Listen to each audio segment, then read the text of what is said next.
ना चॉकलेट, ना ओवन और ना ही इलेक्ट्रिक बीटर। आप जब चाहें कम खर्च में बिल्कुल परफेक्ट नरम मुलायम मुंह में घुल जाने वाला घर में मौजूद अज्जा से ये केक बना सकते हैं। तो चलिए जल्दी से ये मजेदार मार्बल चॉकलेट केक बनाना शुरू करते हैं और कोशिश कीजिएगा कि वीडियो आखिर तक देखें। बिस्मिल्लाहिर्रहमानिर्रहीम। अस्सलाम वालेकुम फ्रेंड्स, उम्मीद है आप सब खैरियत से होंगे। बोल में 3 अदद अंडे शामिल किए हैं और यहाँ मैं शुगर पाउडर का इस्तेमाल कर रही हूँ। अगर आप चाहें तो कैस्टर्ड शुगर का इस्तेमाल कर सकते हैं या फिर चीनी को पीसकर इस्तेमाल कर लीजिएगा। 1 + 3/4 कप पाउडर शुगर शामिल की है, जिसकी वजन में बात की जाए तो 250 ग्राम है। Half tea spoon vanilla essence शामिल किया है। अब इन्हें आपस में मिक्स करते हुए हैंड बीटर की मदद से फेंट लेना है। अच्छे तरीके से फेंट कर यकजान कर लेने के बाद अब इसमें हमने 1 कप कुकिंग ऑयल शामिल करना है, जिसकी वजन में बात की जाए तो 220 ml है। 1 कप फुल फैट मिल्क जो कि 240 ml है। आपने तमाम अज्जा रूम टेम्परेचर पर इस्तेमाल करने हैं। अब इन्हें भी अच्छे तरीके से फेंट कर यकजान कर लेना है। ये चॉकलेट मार्बल केक के लिए लिक्विड बनकर तैयार है। केक के लिए ड्राई इंग्रेडिएंट्स में 2 कप मैदा बोल में शामिल किया है, जो कि वजन में 250 ग्राम है।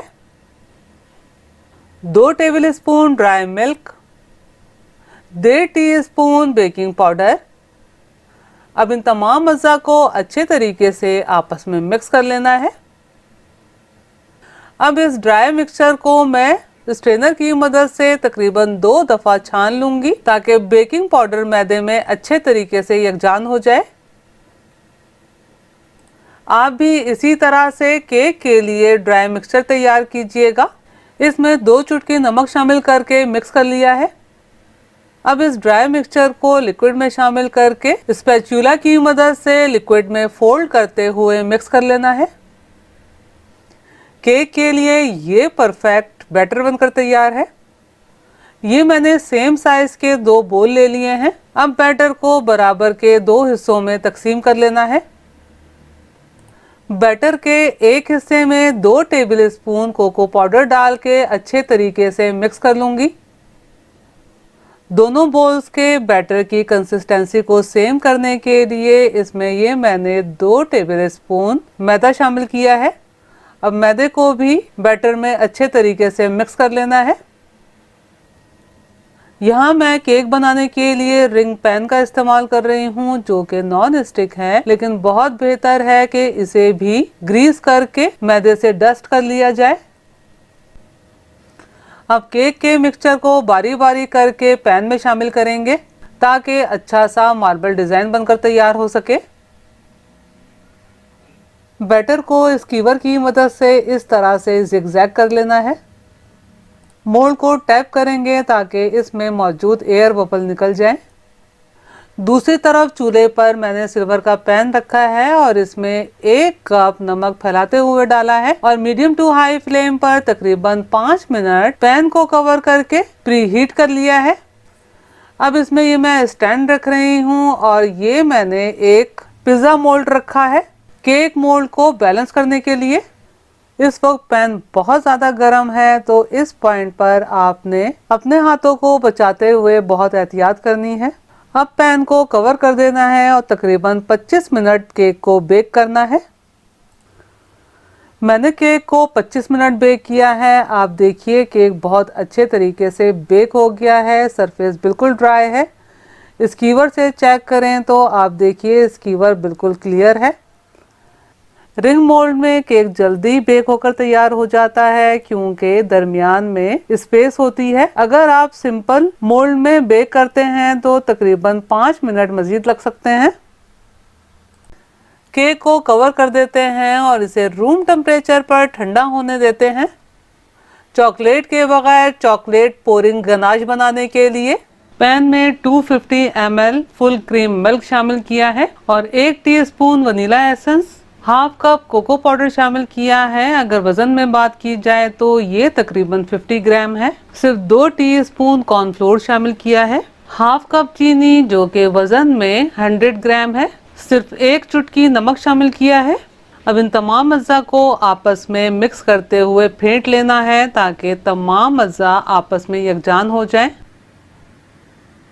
तमाम अज्जा आपस में यकजान हो गए हैं और इसमें मौजूद तमाम लम्स ख़त्म हो चुके हैं। अब हमने क्या करना है, पैन को चूल्हे पर रखना है और मुस्तकिल फेंटते हुए गाढ़ा हो जाने तक पका लेना है। और एक बात का खास ख्याल रखना है कि चॉकलेट गनाश बनाने के लिए आपने बिल्कुल भी जल्दबाजी नहीं करनी और शुरू से आखिर तक फ्लेम को लो ही रखना है और दूसरा मुस्तकिल फेंटते हुए पकाना है। लो फ्लेम पर आहिस्ता आहिस्ता पकता चला जाएगा और ये गाढ़ा होता चला जाएगा। इस पॉइंट तक मैंने सिर्फ 4 से 5 मिनट लो फ्लेम पर पकाया है। आप देख सकते हैं ये लिक्विड गनाश गाढ़ा होना शुरू हो गया है। अब बस 2 से 3 मिनट मजीद पकाएंगे।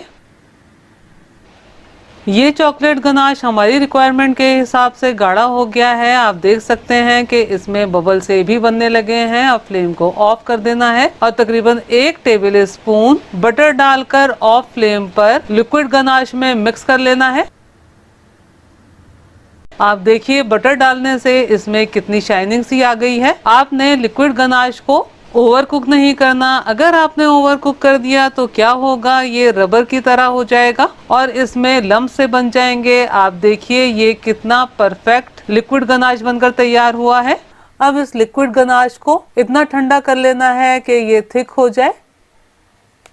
केक भी रूम टेम्परेचर पर ठंडा हो गया है। अब इसे डीमोल्ड कर लेना है। आप यकीन जानिए ये बहुत अच्छा और सॉफ्ट केक बनकर तैयार हुआ है। गनाश भी काफ़ी हद तक ठंडी हो गई है। इसे मुकम्मल तौर पर ठंडा नहीं करना, पोरिंग कंसिस्टेंसी इसकी बरकरार रहनी चाहिए। चॉकलेट गनाश को इस तरह फैलाते हुए केक की सरफेस पर फैला देना है।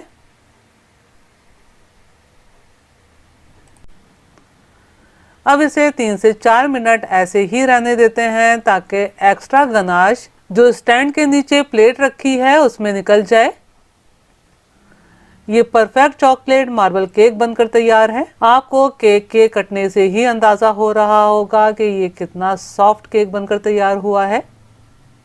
आप यकीन जानिए ये इतना अच्छा केक बनकर तैयार होता है कि कोई पहचान ही नहीं पाएगा कि ये घर में आपने केक बनाया है। तो आपने मेरे तरीके से ये केक ज़रूर बनाना है और मुझे कमेंट्स करके बताना है कि आपको मेरी ये रेसिपी कैसी लगी। अगर आपको मेरा काम थोड़ा सा भी पसंद आया हो तो मेरी वीडियो को लाइक कीजिए, अपने दोस्त अहबाब में शेयर कीजिए, चैनल को सब्सक्राइब करना और बेल बटन को क्लिक करना बिल्कुल भी मत भूलिएगा। अल्लाह हम सब का दस्तरख्वान हलाल रिस्क से वसी तर फरमाए, आमीन। मुझे और मेरी फैमिली को भी अपनी दुआओं में याद रखिएगा। अपना और अपनी फैमिली का बहुत ख्याल रखिएगा। अगली रेसिपी की वीडियो तक के लिए अल्लाह हाफिज।